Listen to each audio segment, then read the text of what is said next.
Operation सिंदूर हाल ही में हुआ और देश ने देखा कि कैसे मोदी सरकार ने पाकिस्तान में घुसकर आतंकवादियों को मिट्टी में मिलाया, कैसे पाकिस्तानी एयर बेसिस को भी तबाह किया गया।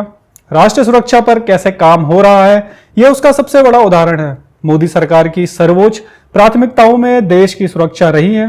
यही कारण है कि देश के अंदर आतंकी हमले लगभग बंद हो गए हैं। बहुत दुस्साहस करके आतंकी बॉर्डर क्षेत्र तक निपट जाते हैं। उनका भी ऐसा जवाब उन्हें मिलता है कि देश की छवि अब पूरी दुनिया में स्पष्ट है कि अगर भारतीयों को नुकसान पहुंचा, भारत पर आतंकी हमला हुआ तो भारत घुसकर मारेगा। सिर्फ पाकिस्तान ही क्यों, चीन को भी भारत ने डोकलाम और लद्दाख में मुंह तोड़ जवाब दिया है।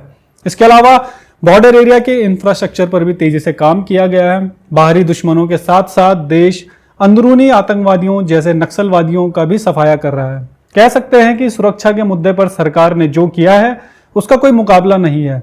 जहां तक विदेश नीति की बात है तो पीएम मोदी की ये बात उसे बिल्कुल स्पष्ट करती है। न हम किसी से आंख झुका करके बात करेंगे, न ही हम आंख उठा करके बात करेंगे, हम आंख मिला करके बात करेंगे। कह सकते हैं कि यही विदेश नीति भारत की रही है। पीएम मोदी ने संकट के समय में भी बड़े और निर्णायक फैसलों से विदेश नीति को लेकर भी दिखा दिया है कि भारत का अपना एक पक्ष है और वो उससे डिगेगा नहीं।